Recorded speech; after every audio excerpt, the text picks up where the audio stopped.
Descuidadamente esparcimos semillas que nos figuramos no ver más.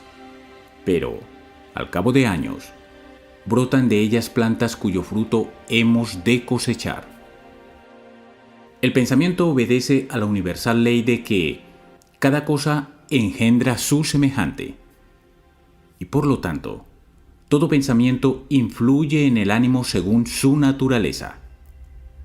Son como veloces palomas mensajeras que llevan lo que les ponemos. Nuevo estímulo para gobernar nuestras fuerzas mentales recibiremos al convencernos de que si repudiamos los pensamientos pesimistas, coléricos o penosos, alejaremos de nosotros la enfermedad y el infortunio, y que por medio de una placentera y armoniosa disposición mental, podemos conservar la salud y merecer los favores de la suerte.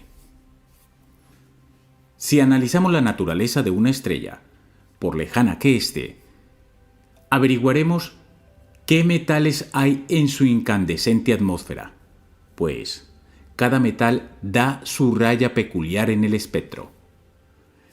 De análoga manera, un observador versado en química mental puede analizar el carácter de una persona, aunque le sea desconocida, y decir qué vicio, pasión o defecto hace presa en él o en ella. Todas las cosas tienen sobre nosotros el poder que les consentimos, lo que pone espanto en el corazón de una persona. No levanta en otro ni la emoción más leve. Y algunas personas dominan su mente hasta el punto de que nada les saca de quicio.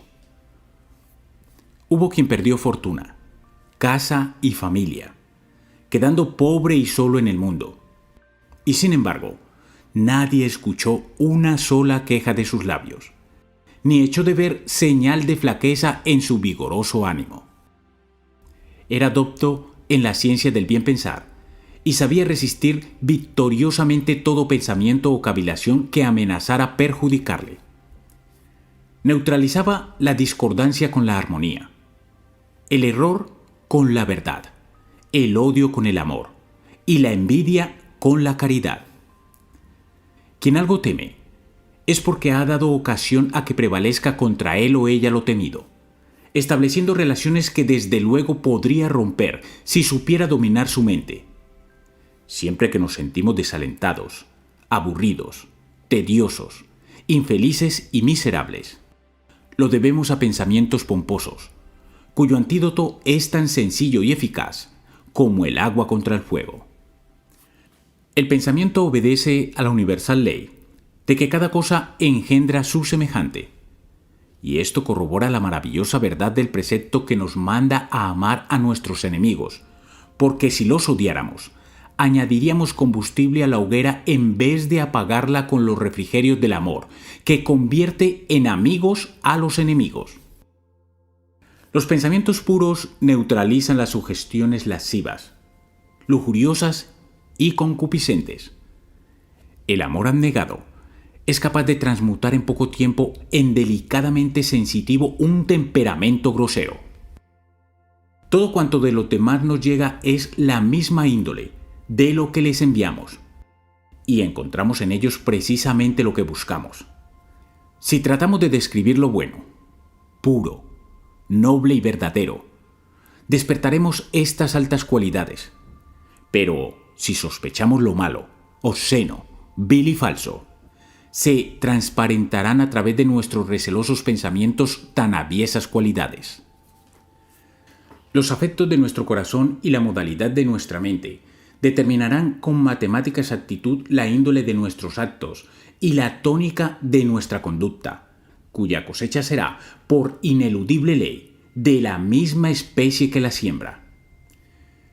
De la simiente de odio en el corazón no podrá brotar florescencia de amor en la vida. Del pensamiento siniestro derivará sin remedio la siniestra acción. La semilla de venganza dará sanguinolentos frutos. Si en nuestro interior arde con viva llama el espíritu de amor y de él henchida nuestra voz hablamos al más empedernido criminal, despertaremos en su corazón el mismo espíritu que allí dormita, Pero si por desgracia le tratamos con torcida y malévola disposición de ánimo, despertaremos en él o en ella los satánicos elementos de su naturaleza inferior. El bien siempre sale al encuentro del bien. El mal responde indefectiblemente al mal. El odio sucede al odio y el amor acompaña al amor. Tal es la ley de afinidad espiritual, tan exacta e inexorable como las leyes matemáticas. Para tener amigos es necesario que nos portemos amistosamente. Para ser amados es indispensable amar. Aún los mismos brutos responden a la índole de nuestros pensamientos y ceden a la influencia de fuerzas benignas. 10 hombres no serían bastantes para sujetar a un toro bravo. Y sin embargo, toda la torada sigue dócilmente los pasos del manso cabestro que la guía. Algo hay en nuestro interior siempre pronto a salir alborosamente al encuentro de la amabilidad y la benevolencia. Dice un moralista oriental: si alguien me injuriase de propósito, le correspondería con voluntarioso amor. Cuanto peor me tratara, mejor con él me portaría.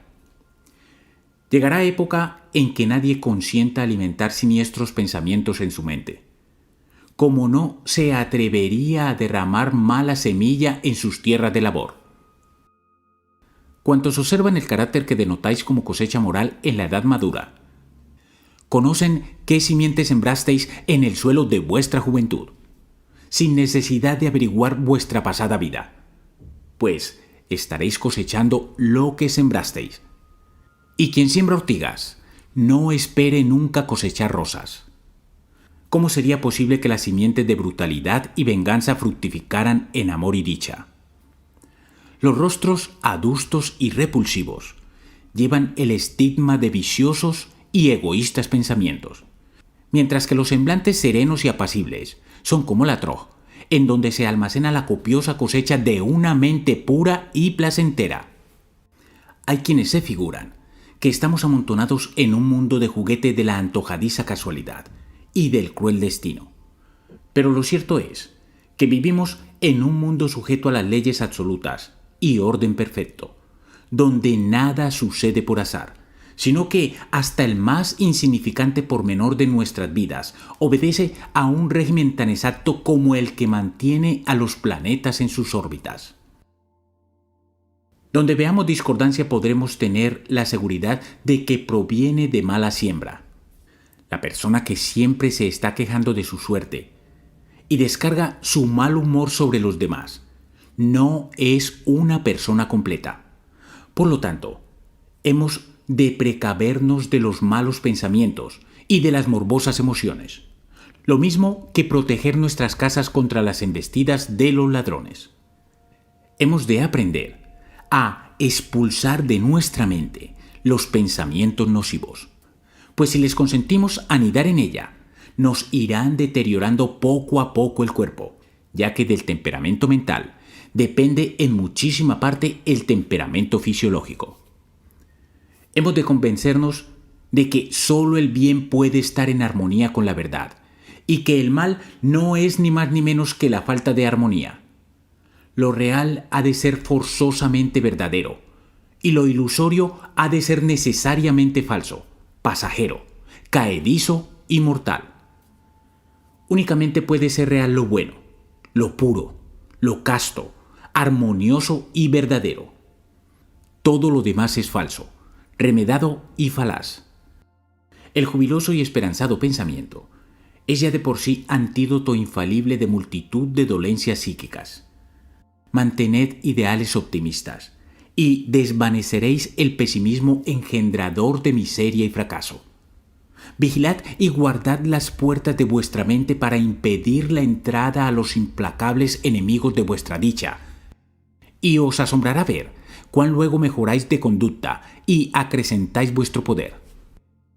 Cada pensamiento placentero, amoroso, se multiplica como hervidero de sana semilla y esclarece los ideales que realizan la vida y al par sofocan los pensamientos deprimentes, cuya intensificación es incompatible con la de sus contrarios.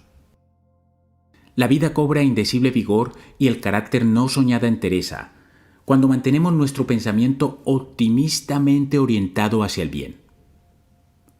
Quien descubre el secreto de los fundamentales principios del universo, penetra en el corazón de las cosas y vive en el seno de la realidad. Es inestimable el valor intrínseco de nuestros habituales pensamientos en la determinación de la conducta cotidiana, pues de su calidad depende la de nuestros ideales, que jamás podrán ser nobles si es vil el pensamiento. Así conviene mirar la vida desde un acertado punto de vista en que brille la esperanza, pues las personas de cuya mente irradian generosos y nobles pensamientos son alivio del apesadumbrado, consuelo del triste, aliento del oprimido, y en el hogar y en la calle, en el trato de familia y en las relaciones sociales, por doquiera derraman raudales de armonía entre cuantos les rodean. Hay quienes durante años enteros guardan rencor a sus enemigos, y esta siniestra actitud mental los incapacita para dar de sí cuanto de otro modo pudieran, pues nadie estará en disposición de movilizar la totalidad de sus fuerzas interiores mientras alimente pensamientos rencorosos y vengativos hacia el prójimo. Nuestras facultades solo rinden toda su utilidad cuando actúan en perfecta armonía. Si no hay benevolencia en el corazón, no podemos hacer obra buena intelectual ni manual. Contra los malos pensamientos que otros nos sugieran, no hay mejor defensa por nuestra parte que la indulgente y benévola actitud respecto del ofensor, pues ningún pensamiento dañino tiene fuerza bastante para atravesar la coraza del amor. Hay quienes serenos, alegres, contentos y dichosos, pasan la vida sin que nada los perturbe, porque son de temperamento armónico, y como a todos aman, de todos reciben amorosa correspondencia. No tienen enemigos, porque no suscitan antagonismos, y de aquí que apenas sufran pesares ni les acometan tribulaciones. En cambio, otros están siempre de mal humor, y se muestran adustos, descorteses y aún groseros en su trato, como si destilaran veneno de todas las entrañas de su cuerpo. Y así es que no pueden por menos de levantar recelos y malevolencias. Ni aún secretamente cabe odiar al prójimo, porque, a través de las palabras melosas y las atenciones lisonjeras, se transparentarán los malos pensamientos que llenen nuestra mente y las siniestras pasiones que aniden en nuestro corazón. Las personas de intensa cultura deben estar convencidas de que todo pensamiento discordante, todo esfuerzo por sobreponerse injustamente al prójimo y despojarle de lo que le corresponde, toda acción dimanante de un mal pensamiento, han de dar por resuelto próximo o remoto un daño muchísimo mayor que el pasajero beneficio inicuamente logrado. Han de comprender que tarde o temprano ha de restablecerse el equilibrio alterado por cualquier transgresión leve o grave de la justicia, la equidad y el altruismo. La norma moral debe consistir en el común conocimiento de que la paz, el gozo, la prosperidad y la dicha no tienen manantial más puro y copioso que el respeto a la verdad y el ejercicio de la justicia. Así será mucho más fácil seguir el sendero que conduce a la verdadera vida, porque obedeciendo a las personas por imperio de su voluntad a la ley divina, predominarán en el mundo la paz y el bienestar. La influencia mental.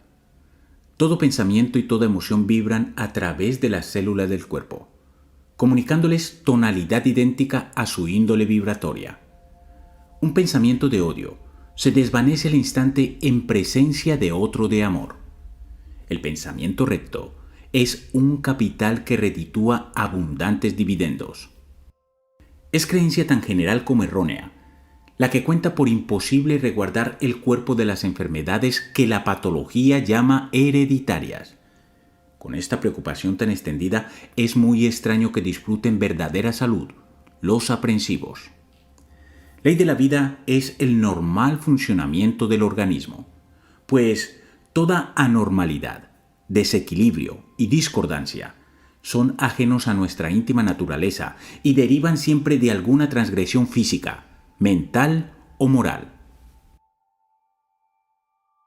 Muchas personas que se tienen por libres viven hoy en más opresora esclavitud que los negros antes de la abolición, porque son esclavos de supersticiosas aprensiones que los mantienen en continuo recelo de caer enfermos y temen mucho más a una corriente de aire o un enfriamiento de pies que el esclavo pudo temer a su dueño. Siempre andan envueltas con delicadezas y excesivos escrúpulos en acciones, gestos y palabras, y en cuanto les pica un mosquito, llaman al médico, sin cuyo permiso no se atreverían a salir de casa, por muy graves deberes que hayan de cumplir. Las enfermedades serán prueba de que no supo gobernarse a sí mismo quien las sufre. Para ser feliz, es necesario ser bueno. Así como las placas fonográficas reproducen con insobornable fidelidad el más leve rozamiento o desentono de la voz cantante, así las células, tejidos, órganos, aparatos y funciones del organismo corporal reproducen cuantos desvíos, deslices, traspiés, tropezones y caídas damos en el sendero de la vida. Los quebrantos de salud son casi siempre expresión tardía de livianas costumbres o viciosos hábitos mentales, cuando no resultan de malas condiciones de herencia fisiológica, cada pensamiento de enemistad hacia el prójimo y cada emoción descontrolada del ánimo es un elemento morboso cuya reiterada acción acaba por determinar una dolencia orgánica. Una vez convencidos de que nuestra actitud mental influirá directamente sobre nuestra naturaleza, nos será relativamente fácil enmendar nuestro camino y alcanzar el bienestar por medio de los buenos pensamientos. La persona se convierte en lo que piensa, es decir, que sus costumbres, modales, actos, gustos, tendencias y aficiones son de condición idéntica a sus habituales pensamientos.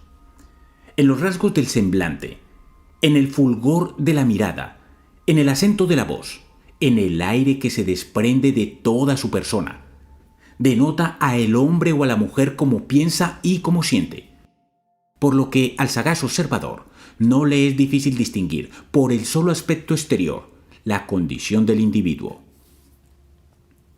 Dijo Swedenborg que la persona escribe su vida en su naturaleza psíquica, donde después la leen los ángeles. Así también pueden leerla, aunque no sean ángeles, cuantos posean la suficiente agudeza de vista psíquica para descubrir el pensamiento ajeno en los reflejos del semblante y en las modulaciones de la voz. En verdad, nada nos es posible disimular ni encubrir, porque, a pesar de nosotros, dejaremos algún resquicio por donde la sutil indagación psíquica atisbe nuestro verdadero estado de ánimo. Conservar la salud y gobernar el cuerpo es tan hacedero como administrar un negocio. El pensamiento recto y la conducta correcta son los factores de la vida feliz, de los goces de la mente, de las satisfacciones del ánimo y de la salud del cuerpo, porque el cuerpo será tal como sea la mente. Conocidísimo es el hecho de que toda dolencia corporal se agrava en proporción a la intensidad con que nos lamentamos de ella, y así conviene convertir nuestro pensamiento hacia la convicción de que la salud no ha de venirnos de fuera, sino que en nuestro interior está para conservarla o perderla, según sea la actitud mental que determine nuestra conducta y establezca las condiciones de nuestra vida. Nunca os forjéis una siniestra ni nefanda imagen de vosotros mismos, sino que sin jactancia ni engreimiento, reflejaos en el espejo de la mente como si resplandecieran en vosotros cuantas perfecciones puso Dios en su terrena imagen, y que esta representación sea el ideal a que convirtáis todos vuestros esfuerzos. Estemos seguros de que nuestras ideas, deseos, aspiraciones, anhelos y actitudes mentales influyen vibratoriamente en todas las células del cuerpo y determinan su salutífera o morbosa condición fisiológica, hasta el punto de que un arrebato de cólera, un acceso de ira, una explosión de celos, un disgusto repentino, cualquier incidente emotivo de violenta intensidad, pueden alterar los humores y sobre todo la sangre, de modo que produzcan la muerte. Todos los órganos reciben la influencia mental, aunque en menor grado que el cerebro, y por ello todas las funciones orgánicas se perturban en cuanto una viva emoción desequilibra la mente. ¿A quién no se le han quitado las ganas de comer al recibir una mala noticia o incomodarse gravemente antes de sentarse a la mesa? Las preocupaciones, remordimientos y cavilaciones nos quitan el sueño. La iracundia acelera febrilmente la circulación de la sangre. El temor entorpece la lengua, manos y pies, de modo que no acertamos ni en lo que decimos ni en lo que hacemos. El espanto detiene la circulación, eriza los cabellos y amortigua la vida fisiológica, anula el entendimiento y nos lleva a cometer acciones ridículas, cuando no deplorables locuras. Por lo tanto, es lástima que la mayoría de las personas ignoren la poderosa influencia del pensamiento en el organismo corporal y crean que la mente tiene por único instrumento las células cerebrales. Contra esta preocupación, se levantan numerosas pruebas demostrativas de que las células expresan todas algo de inteligencia. Por ejemplo, si colocamos una tirilla de tejido vivo en un microscopio, cuyo cristal conserve rastros de nitroglicerina, veremos que las células rehúyen súbitamente el contacto con la temible droga, como si conocieran el riesgo y se apartaran de tan ponzoñoso enemigo. Por otra parte, si ponemos las células cerca de alguna sustancia inofensiva, en vez de rehuir su contacto, lo provocan como si gustasen de ella. En contacto con el opio, las células vibran rápidamente como poseídas de fatal temblor y muy luego quedan narcotizadas por la influencia de la droga. El cuerpo entero está construido por una masa de células, y así resulta que responden fácilmente a las influencias mentales, pues el principio mental está influido en ellas, y la mente es de este modo el constructor del cuerpo físico, mediante los elementos celulares que lo constituyen. Hay órganos más receptivos que otros a determinadas influencias pasionales. El desmesurado egoísmo afecta gravemente al hígado, mientras que el corazón y el vaso están expuestos a la morbosa influencia de la envidia y los celos. No hay corrosivo tan poderoso del cuerpo humano como las pasiones violentas o las dolencias crónicas del ánimo, que poco a poco van emponzoñando los humores del cuerpo y minando lentamente el organismo. Así, por ejemplo, el jugo gástrico se altera y adultera bajo la nociva influencia de la cólera, el temor, la pena, el tedio o el espanto, de lo que resultan indigestiones, dispepsias, gastralgias, fiebre y otras enfermedades igualmente molestas y peligrosas. Es muy nocivo disputar, enfadarse o discutir ásperamente durante las comidas, y más todavía entregarse a torpezas con el estómago en plena actividad. Las funciones digestivas están en perfecto paralelismo con las mentales, por lo que ya es de por sí eficacísima medicina mantener a todas horas, y más aún durante las comidas, pensamientos placenteros y conversaciones jubilosas, que ahuyenten el mal humor y disipen la tristeza. No hay necesidad de que se pongan en acción fuerzas físicas para perturbar la economía orgánica, pues la vibración mental se propaga por todo el sistema nervioso y repercute en los tejidos y órganos, determinando un estado fisiológico de índole semejante al estado anímico.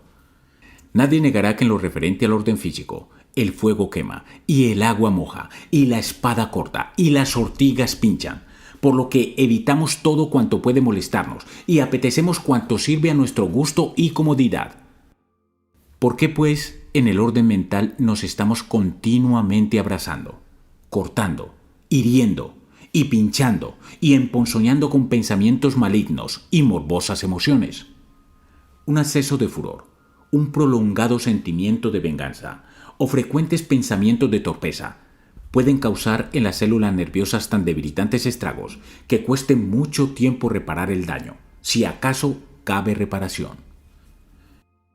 Cuando nos convencemos plenamente de que las siniestras emociones y todo linaje de pasión brutal causan enormes estragos en el funcionamiento mental con sus correspondientes deformaciones y estigmas en el cuerpo físico, evitaremos los malos pensamientos y viles deseos con tanto cuidado como nos precavemos de una enfermedad pestilente.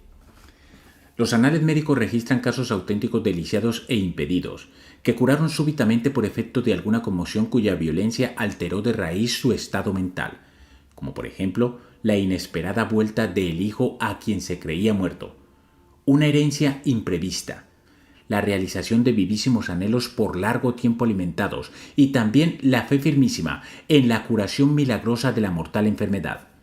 En estos casos, la violencia y radical mudanza del pensamiento determina el cambio a sí mismo radical de las condiciones fisiológicas. Es un fenómeno muy conocido que en el fragor de una batalla, cuando los soldados llegan al punto culminante del furor bélico, no sienten de pronto el golpe de la bala o metralla que los hiere en alguna parte no muy vital del cuerpo y siguen combatiendo hasta que chorrea la sangre o las ambulancias los retiran de la pelea. Entonces, al entusiasmo guerrero sucede un aplanamiento vecino del colapso, porque la imaginación, excesiva por el temor, abulta el peligro y representa la herida mucho más grave de lo que en realidad es. Al paso que mientras la mente estuvo atenta a las incidencias de la batalla, se abstrajo de toda otra sensación. Todos hemos experimentado la interina suspensión de las penas crónicas, al recibir una buena noticia o tener alguna alegría intensa cuyo influjo distrajo la mente de los pensamientos aflictivos. El cambio de actitud mental ha bastado para renovar sus fuerzas corporales. Todo cuanto vigoriza la mente robustece la salud del cuerpo. Los pensamientos optimistas, nobles, levantados y jubilosos son a la par tonificadores de mente y cuerpo. ¿Cómo podrá resistir las acometidas de la enfermedad quien de continuo esté pensando en que no le será posible vencerla? ¿Cómo esperar salud, equilibrio y armonía en el organismo físico si estamos reflejando perpetuamente en él la discordia mental? No cedamos nunca a la idea de que no podemos dominarnos por completo y ser dueños absolutos de nosotros mismos. Afirmemos gallardamente nuestra superioridad sobre las enfermedades sin rendirnos a fuerzas inferiores, pues nada agravará tan rápidamente una dolencia como la actitud mental que atraiga los temidos males. Cuando a alguien se le dice que posee un terrible mal o una terrible enfermedad, sobreviene un rápido empeoramiento que puede desembocar en la muerte. Por el contrario, conviene animarle, para de este modo transmutar de siniestra en placentera su actitud mental, cuya influencia en el cuerpo contribuya poderosamente a restablecer la salud física y mental. Bien saben los médicos cuánto importa, para la franca convalecencia del enfermo, decirle que está fuera de peligro y que muy pronto curará del todo, si pone de su parte la necesaria serenidad de ánimo y equilibrio de mente, obedeciendo con rigurosa observancia cuanto se le recomiende. La confianza en el médico y la fe en las medicinas han obrado en todo tiempo verdaderos milagros, aun cuando se haya puesto la fe en sustancias anodinas. No pasarán muchos años sin que se reconozcan las admirables virtudes terapéuticas del pensamiento disciplinado y sujeto a una voluntad libremente esclava de la ley divina. Durante siglos ha estado la humanidad escudriñando en los reinos de la naturaleza principios activos vegetales y minerales que enriquecieran sus farmacopeas, sin advertir que en las circunvoluciones y anfractuosidades de su cerebro, en las intimidades de su verdadero ser, radica la más eficaz panacea y el más poderoso remedio de sus dolencias físicas y morales. Por fortuna, los médicos de todos los países se van percatando poco a poco de la innegable influencia de la mente en el cuerpo, de lo moral sobre lo físico, y comienzan a estudiar el tratamiento estrictamente científico de la cura mental. El médico futuro tendrá toques de maestro y de psicólogo, pues toda su terapéutica se resumirá en enseñar al enfermo a buscar en su interno ser la verdadera medicina de todo mal. El amor es la ley suprema de nuestra existencia, y cuanto de ella sea parte, ha de producir desorden en el organismo corporal, porque infringirá la ley de nuestro ser. Toda persona puede eliminar sus enemigos anímicos, con solo poner toda su voluntad en el libertador esfuerzo de sustituir los malos pensamientos por otros que sean puros y placenteros. Tal es el secreto de la salud del cuerpo y de la paz del alma, conseguidas tras empeñada batalla con la naturaleza inferior por el irresistible poder del pensamiento. Longevidad. El cuerpo parece joven en el viejo y viejo en el joven. Según la persona se crea joven o vieja. Un multimillonario norteamericano aseguraba que de buena gana daría $10 millones por 10 años más de vida. Sin duda que también hubiera dado 100 millones. Cuán amable nos parece la vida. Aún la persona más desgraciada, el criminal de más aflictiva condena, no consentiría en reducir de su existencia ni siquiera una hora. Cualesquiera que sean nuestros anhelos, todo lo posponemos al amor a la vida. Y por lo mismo necesitamos enaltecerla y acrecentarla en todo lo posible. Nos asustan las primeras canas, las primeras arrugas, los síntomas de vejez, y deseamos conservarnos frescos, pujantes y robustos. Pero la mayoría de las personas no toman las necesarias precauciones para mantener su juventud y vigor, sino que por el contrario, infringen las leyes de la longevidad, consumiendo su savia vital, y después se sorprenden de que decaigan sus fuerzas por no haber tenido en cuenta las penosas consecuencias del estrago de los nervios y del abuso de las facultades. La vida larga ha de ser vida regulada. Si no tomáramos con tan desmedido afán los negocios que consumen trabajosamente el tiempo necesario para el descanso y el recreo, podríamos de seguro prolongar la vida hasta los 100 años. Es el organismo humano como un reloj de muy delicada construcción, que puede marchar bien durante largos años si con cuidado se le conserva, pero que adelanta, atrasa o se estropea cuando se le abandona o maltrata. Extraño parece que, aunque todos tenemos tan profundo apego a la vida, hagamos lo contrario de lo que convendría para alargarla. El pensamiento tiene muy eficaz influencia en este caso, pues si creemos que pronto hemos de morir y medimos nuestras fuerzas por los años, nos asaltará prematuramente la vejez y seremos tal como pensamos ser. Al paso que si nos afirmamos en la creencia de que el tiempo nada puede contra nuestra voluntad y ponemos de nuestra parte los medios necesarios para conservar la salud y prolongar la vida, mantendremos hasta más allá el vigor y entusiasmo de la juventud. La mayor parte de las personas no echan de ver que su actitud mental es una positiva energía de seguros resultados. Cada vez que concentramos nuestro pensamiento, lo revestimos de formas correspondientes a la índole de nuestras aspiraciones, que serán bellas si pensamos en la belleza, salutíferas si en la salud, juveniles si en la juventud, decrépitas si en la impotencia y en la muerte. Por lo tanto, más pronto envejecerá quien siempre esté pensando en la vejez y se forje el convencimiento de que le pasan los años y pierde fuerzas. Hay quienes continuamente se quejan de que ya no son buenos para nada por haber transpuesto los 60 y rehúyen toda clase de trabajos de empeño diciendo que se han de dejar para los jóvenes. A este propósito declara Mulford: quien a los 35 años empieza a pensar en la vejez, será viejo a los 55, porque la mente elabora el material adecuado a la índole de su actividad. Si dais por supuesto que ha de venir la decrepitud, llegará mucho antes de lo que esperéis. En cambio, si mantenéis en vuestra mente la idea de juventud, se reflejará concretamente en vuestro organismo. Las 3/4 partes de las personas se tienen por viejas a los 60 años, porque ya desde mucho antes se acostumbraron a pensar que necesariamente habían de ser viejos a esta edad. Si bien se mira, la persona alcanza ya muy entrado en años el punto culminante de madurez, potencia, eficacia, sabiduría, prudencia e intuición. No es ley de la naturaleza que el cuerpo humano fenezca a los 60 o 70 años, siendo así que dura cerca de 25 el período de formación y crecimiento hasta la completa virilidad, pues todo en la naturaleza demuestra la matemática proporción entre las diversas épocas de la vida.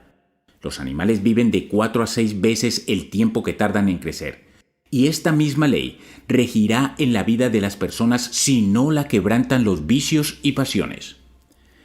Toda la experiencia y conocimientos acumulados durante los florecientes años de la juventud capacitarán a la persona que viviese normalmente para realizar mucho más en un año de su setentena que en 6 de su veintena. Nadie es viejo hasta que pierde todo interés por la vida y se le quebranta el ánimo y se le hiela el corazón. Los años no son factor tan importante en este punto como las modalidades del pensamiento y los rasgos psicológicos del carácter. A cualquier edad, es viejo quien se aparta de sus ideales y se divorcia del espíritu de su tiempo y se distancia de los progresos de su época. El prejuicio de que nuestras fuerzas han de decaer y nuestros anhelos desvanecerse a edad fija influye de tan perniciosa manera en nuestra mente que tenemos por imposible transponer los límites de invalidez señalados por la rutina y nos creemos incapaces de muchas cosas que airosamente podríamos realizar. La acción del pensamiento obraría milagros si lo revertiéramos de las tétricas imágenes de la vejez y de la muerte a las luminosas de la juventud y la vida. Si nos convencemos de que nuestra naturaleza superior jamás envejece, mantendremos hasta muy avanzada edad la juvenil frescura del semblante, la agilidad de miembros y la agudeza de sentidos que parecen peculiares de la juventud. No es posible que nadie sea diferente de cómo son sus pensamientos y convicciones. Difícilmente curará el médico a un enfermo convencido de que ha de morirse sin remedio. El organismo responderá a su pensamiento. Hubo quienes se preocuparon por la idea de que no habían de pasar de los 60 años. Y tan firme y definido era en ellos este convencimiento, que efectivamente no llegaron mucho más allá de la edad en que de antemano habían señalado su muerte. Tan falsas ideas sobre la duración de la vida humana suelen prevalecer entre personas sujetas a labores sedentarias o de monótono ejercicio, falto de interés y variedad a propósito para cultivar su entendimiento. La monotonía desgastará rápidamente el organismo y antes de aparecer las arrugas en el rostro, queda seco el cerebro y arrugada la mente. Por el contrario, el ánimo esperanzado, el sacudimiento de la ociosidad, las condiciones higiénicas, el racional empleo de nuestras facultades en tareas que nada tengan de serviles y la práctica prudente de la filosofía optimista son elementos cuya combinación contribuyen a prolongar la vida. La ocupación continua es también poderoso factor de longevidad, pues aparte del libertinaje y la disipación, no hay elemento tan disolvente de la vida como la ociosidad. La persona es joven mientras hace algo de provecho, y cuando ya nada hace, es lo mismo que si hubiese muerto. El trabajo favorece la longevidad. Más presto se enmohece el buque anclado en el puerto que navegando por el mar. Y el agua estancada, no la corriente, se corrompe. El honrado y ardoroso esfuerzo favorece la salud del cuerpo y la mente. Las facultades inactivas envejecen con mayor rapidez que las en ejercicio continuo. Hay quien anda por el mundo 25 años después de haber muerto psíquicamente. De la propia suerte que muchos árboles se mantienen en pie largo tiempo después de haber cesado de echar hojas y dar fruto. No es tan fácil como parece renovar y rejuvenecer la mente, pues basta para ello sostener sin desmayo la rectitud de pensamiento, como pudiéramos acometer cualquier otra empresa, fiados en nuestra constante vigilancia, persistente esfuerzo e invencible determinación. Quien desee rejuvenecerse, renueve su mente con pensamientos juveniles y logrará renovar las células de su organismo corporal, que no envejecerá mientras perdure la juventud espiritual. Hemos de rechazar todo pensamiento de vejez y muerte, con olvido de contratiempos, desgracias, errores, infortunios y caídas del pasado. Por medio de armoniosos pensamientos podréis manteneros jóvenes y prolongar vuestra vida más allá de los ordinarios términos. La felicidad doméstica contribuye muy poderosamente a prolongar la vida, y en cambio la amargan y abrevian los rozamientos y disgusto de familia. El único medio eficaz de mantener el equilibrio físico es mantener el equilibrio mental. Las noches de cavilación, insomnio y angustia no solo avejentan, sino que ponen la vida en riesgo por quebranto de salud, pues dejan la sangre en un estado de emponzoñosa alteración, que entorpece a un tiempo las funciones orgánicas y mentales. Muchos andan desequilibrados por la mala costumbre de cavilar durante la noche, dando vueltas y más vueltas en la cama ante la imagen, casi siempre exagerada, de sus dificultades y contratiempos, abultados por el temor. Precisamente el sueño es uno de los más valiosos elementos de la longevidad, con tal de que antes de dormirnos llenemos nuestra mente de placenteros, luminosos y bellos pensamientos. Si las experiencias y pruebas del día han entenebrecido nuestro espíritu, hemos de reaccionar antes del sueño eliminando todo elemento negativo, desvaneciendo toda siniestra imagen y borrando todo recuerdo penoso de cuanto estropeó nuestra dicha y nos causó sufrimiento. Nunca debemos entregarnos al sueño sin haber restablecido el perdido equilibrio y puesto en actuación las fuerzas concurrentes a la paz y armonía de la vida. Si el hombre o la mujer hubiese alcanzado la necesaria sabiduría, sería seguramente capaz de vivir más de un siglo. La persona de mente cultivada elimina muchas flaquezas y debilidades que prematuramente invalidan a los incultos e ignorantes. La vida sencilla y austera en el orden físico y activa y noble en el orden mental favorecen poderosamente la longevidad. De aquí los largos años de vida que suelen alcanzar los religiosos, cuya mente está siempre ocupada en la meditación de elevados ideales y su vida consagrada inegoístamente al servicio del prójimo. Los altos ideales, los elevados propósitos, las nobles aspiraciones, todo cuanto estimula el esfuerzo, contribuye a mejorar sus condiciones de salud y vigor. En igualdad de circunstancias, vive más tiempo quien más intensamente anhela el bien, porque toda noble aspiración es un perpetuo tónico que estimula las facultades de la mente. La naturaleza humana está encuadrada en principio de justicia, honradez, verdad y belleza, por lo que en cuanto violamos cualquiera de estos principios en pensamiento o en acción, levantamos la discordia en nuestro interior, con su correspondiente consumo de energía vital y el forzoso desgaste de cuerpo y mente.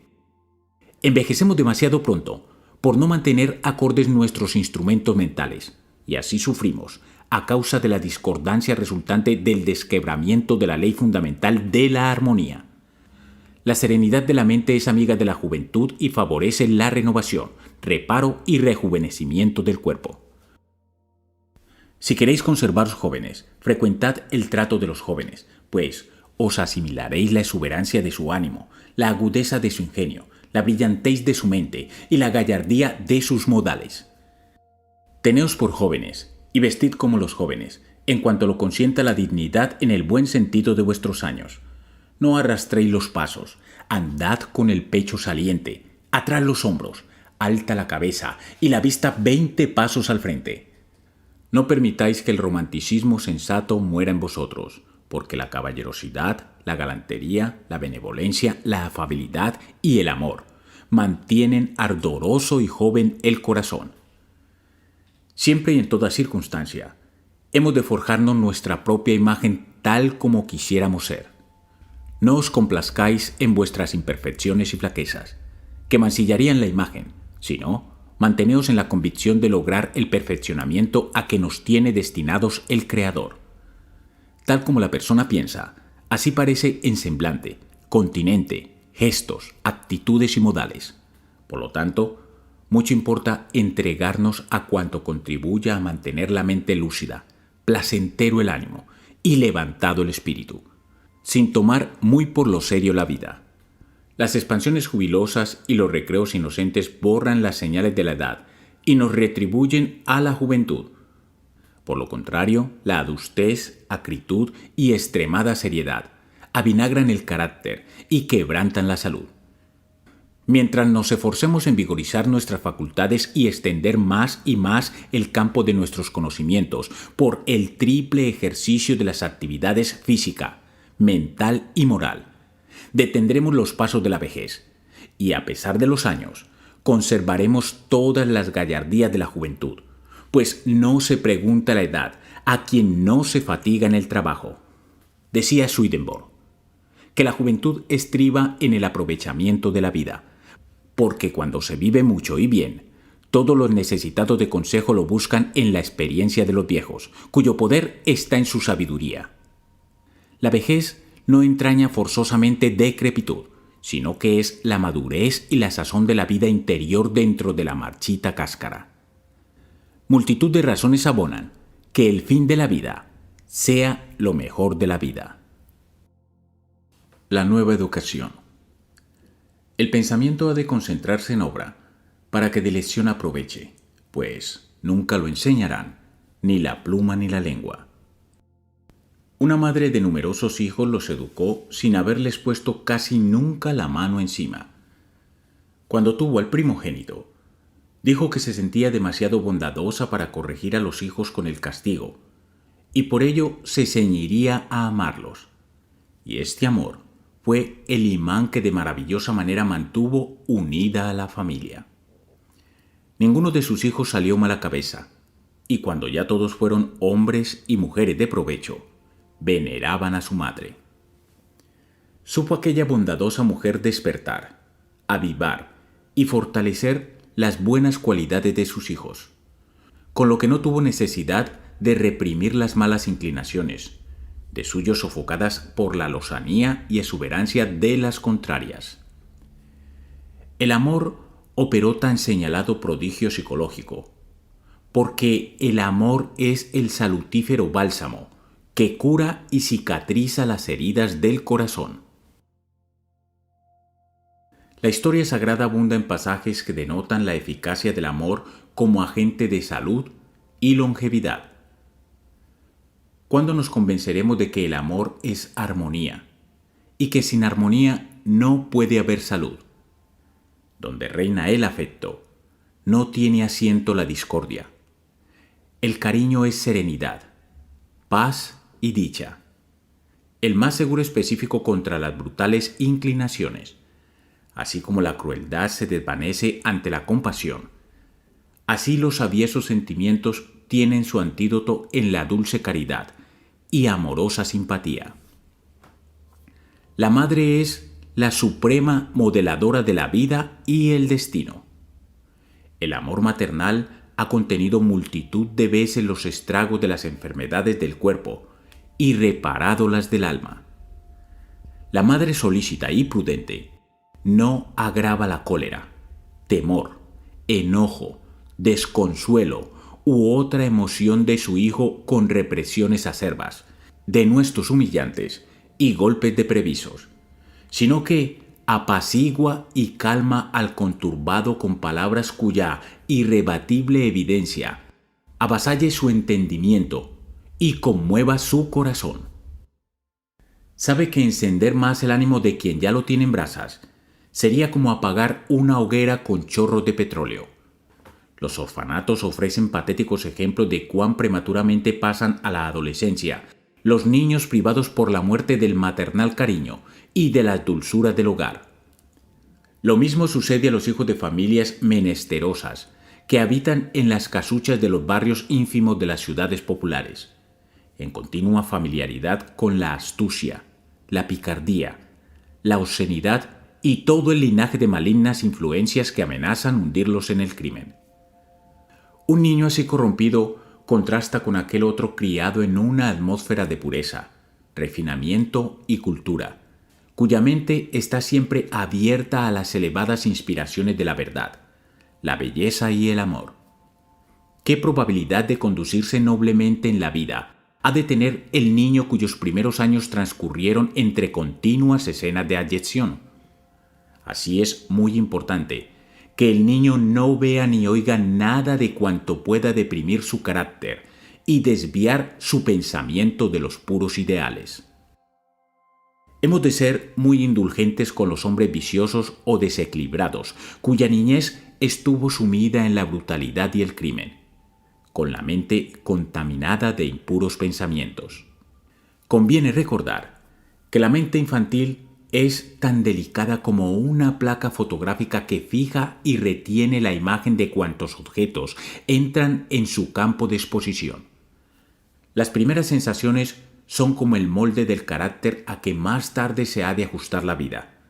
Para alentar a un niño y estimularlo a que se porte lo mejor que pueda, es preciso poblar su ambiente de fúlgidas, esperanzadas, optimistas y generosas representaciones que le infundan confianza en el éxito. De mayor ventaja que la más abundante herencia es para el niño recibir desde sus primeros años la educación conveniente para acostumbrarle a pensar rectamente y armonizar su ánimo con el aspecto luminoso y optimista de todas las cosas.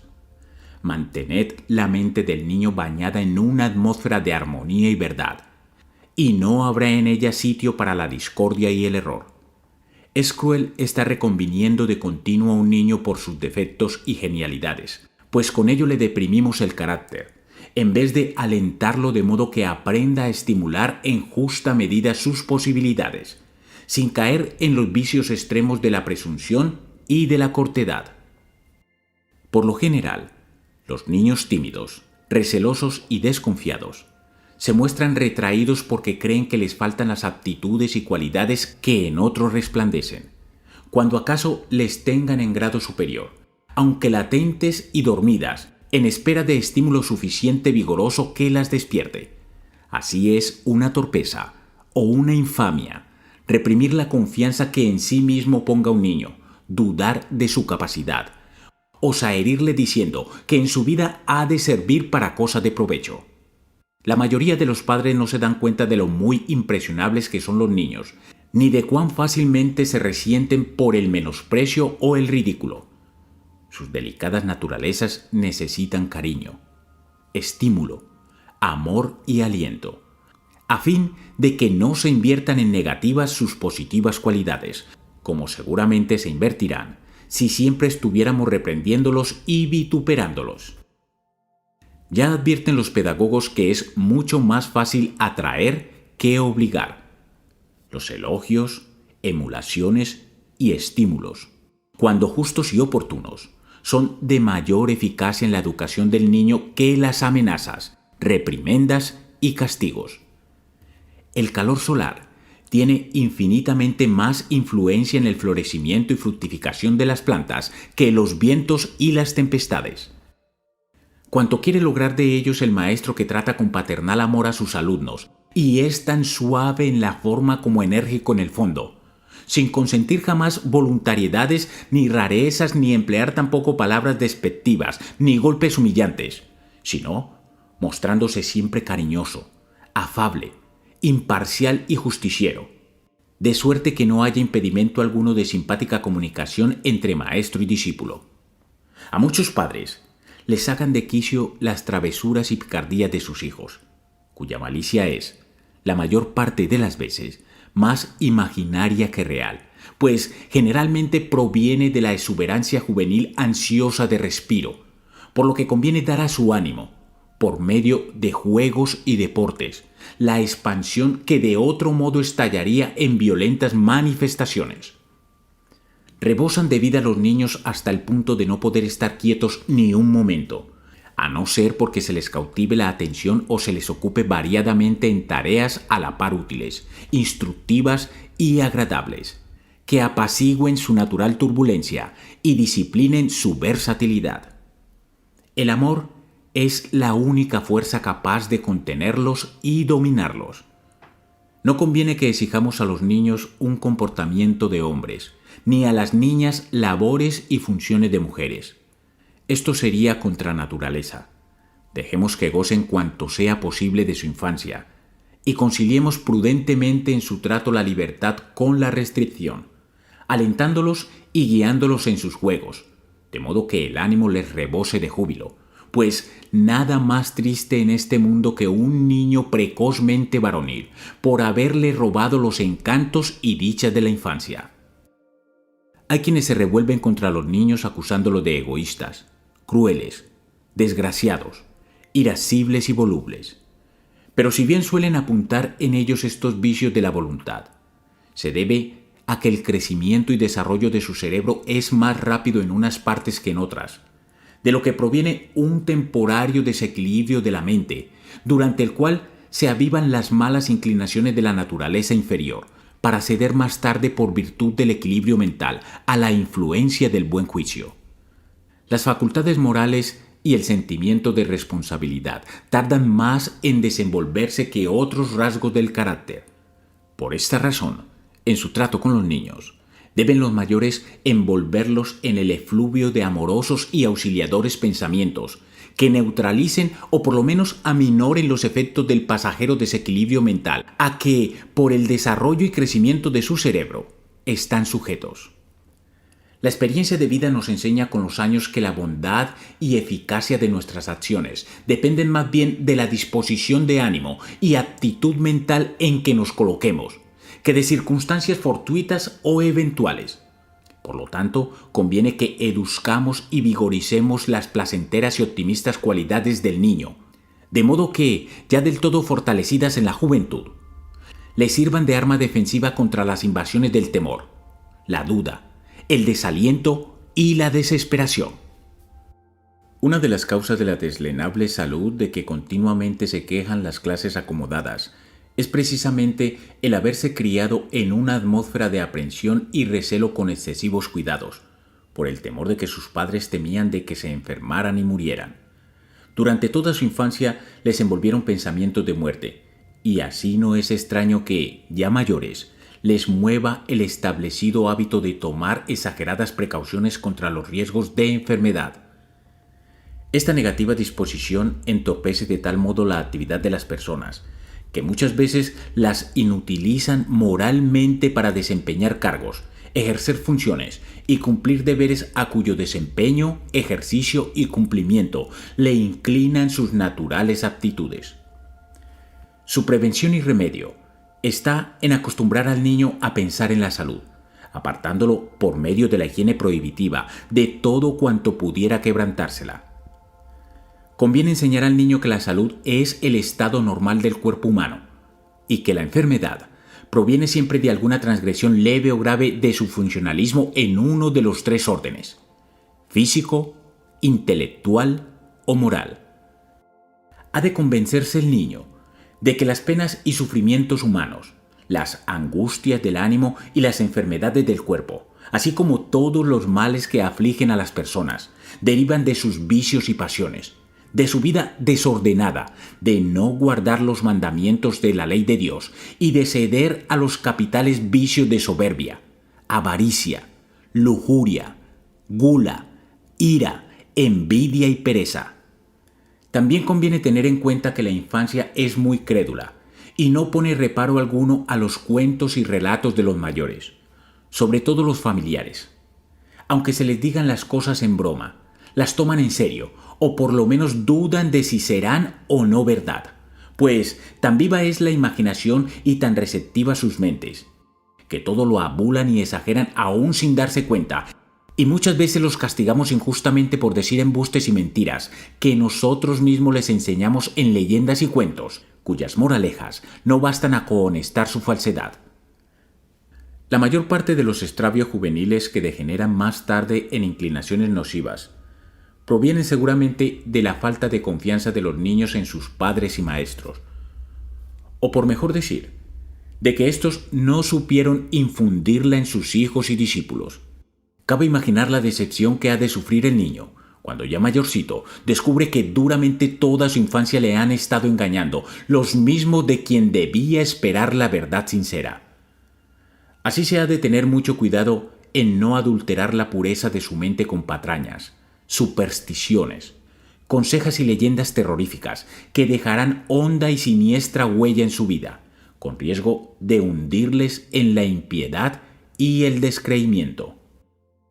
Hemos de abstenernos de castigar al niño mientras esté poseído de temor, y mucho menos cuando quien haya de castigar se halle bajo la pasional influencia de su cólera. Tan deprimente trato despierta muchas veces la animadversión del niño, frustrando todo intento de adelanto moral. No basta tener aptitud, es preciso tener efectividad, y todo cuanto entorpezca alejará las probabilidades de éxito en la vida. Así vemos personas de excelentes aptitudes que estropean cuantos asuntos toman entre manos o se ven relegadas a estados subalternos por deficiencias mentales o morales que hubiera podido subsanar la adecuada educación durante la infancia.